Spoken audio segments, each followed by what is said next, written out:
मेरा नाम है हरिया, मैं काम करता हूँ बहुत बढ़िया, खाता हूँ खाना और रोज गाता हूँ गाना। अरे यार, आज तो बहुत देर हो गई।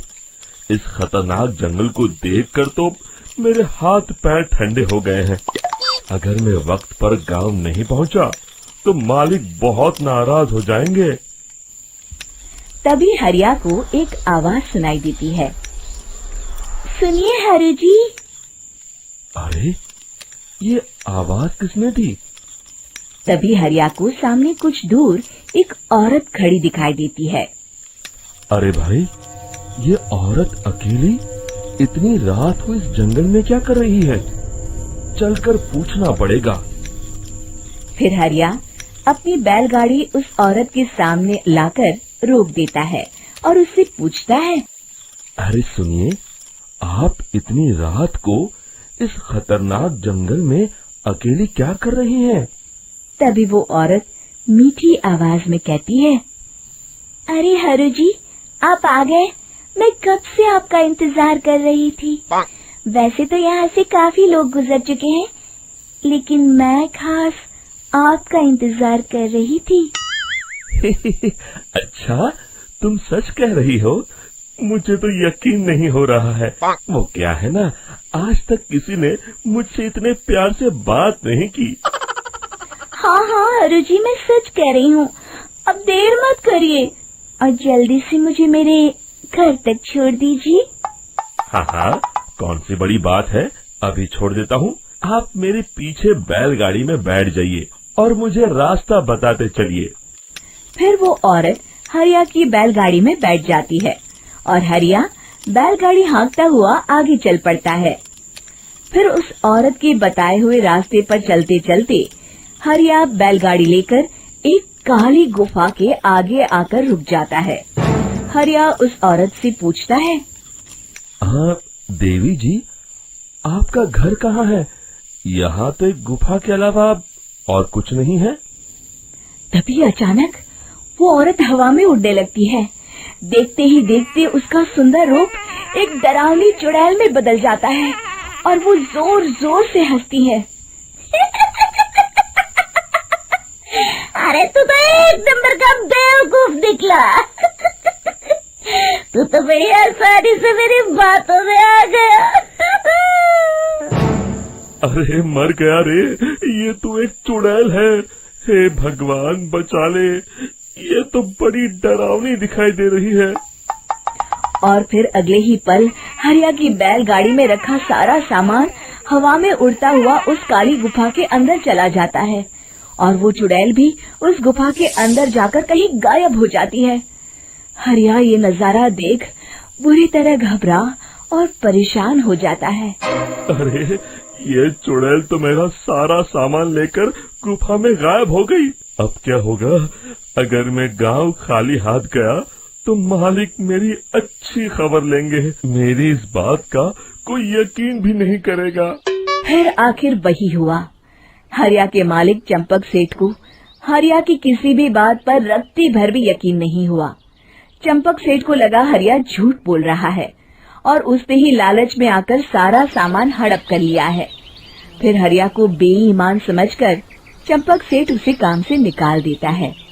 अगले दिन अपनी दुकान में परेशान बैठा चंपक सेठ गुस्से में बड़बड़ाता है। अरे, दुकान में तो सामान बिल्कुल भी नहीं है।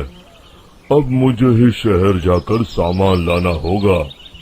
फिर वो अपनी बैलगाड़ी लेकर शहर चला जाता है। शहर से सामान लेकर जब चंपक सेठ वापस गांव लौट रहा होता है, तभी उसे एक आवाज सुनाई देती है। चंपक जी, ओ चंपक जी। अरे, ये तो कोई मेरा नाम लेकर मुझे पुकार रहा है। फिर उस रास्ते में वही औरत खड़ी दिखाई देती है। फिर क्या था, हरिया की तरह चंपक सेठ भी उस औरत के पास अपनी बैलगाड़ी लेकर जाता है और वो भी उसकी चिकनी चुपड़ी बातों के मुंह जाल में फंस जाता है। फिर चुड़ैल उसे भी अपनी गुफा तक ले जाती है और उसका सारा सामान लेकर गुफा में गायब हो जाती है। बेचारा चंपक सेठ लाचार होकर खाली हाथ गांव लौट आता है। फिर ये उस जंगल में रोज की बात हो जाती है। जो कोई भी शहर से कुछ लेकर गांव की तरफ लौटता, वो चुड़ैल उसे बेवकूफ बनाकर उसका सारा सामान लेकर गुफा में गायब हो जाती। एक दिन हरिया एक लकड़हारे को उसी जंगल की तरफ जाते हुए देखता है। फिर हरिया उसे रोकते हुए कहता है, अरे भाई, क्यों अपनी मौत को दावत दे रहे हो? मेरी बात मानो, आगे जंगल में मत जाओ, वहाँ एक बड़ी भयानक चुड़ैल रहती है। लकड़हारा हरिया की बातों को नजरअंदाज करते हुए कहता है, अरे भाई, मुझे पहले ही बहुत देर हो चुकी है, मुझे जाने दो भाई। शाम तक लकड़ियाँ काट कर शहर के बाजार में बेचना है। तुम अपनी ये कहानी किसी फुर्सत में बैठे इंसान को सुनाओ, मैं तो चला। इतना कहकर लकड़हारा वहाँ से आगे जंगल की तरफ चला जाता है। फिर अगले दिन गांव के मुखिया के घर के बाहर बहुत सारे लोग जमा हो जाते हैं। तभी हाथ में कुल्हाड़ी लिए खड़ा लकड़हारा कहता है, अरे मुखिया जी, अब आप ही हमें बचाइए उस जंगल वाली चुड़ैल से। हमारा सारा काम तो शहर से ही होता है। अरे मुखिया जी, उस चुड़ैल की वजह से तो मैं पूरी तरह बर्बाद हो गया हूँ। हम सबको मिलकर उस चुड़ैल का कोई इलाज करना पड़ेगा। तभी भीड़ में खड़ा वीरा कहता है, आप लोग चिंता मत करिए, कल से वो चुड़ैल किसी को नहीं लूट पाएगी। मेरे पास एक बहुत अच्छी तरकीब है। तभी चंपक सेठ उसका मजाक उड़ाते हुए कहता है, अरे तेरा नाम वीरा है तो क्या हुआ? तूने अभी उस चुड़ैल को देखा नहीं है? जाकर अपना काम कर, बड़ा आया।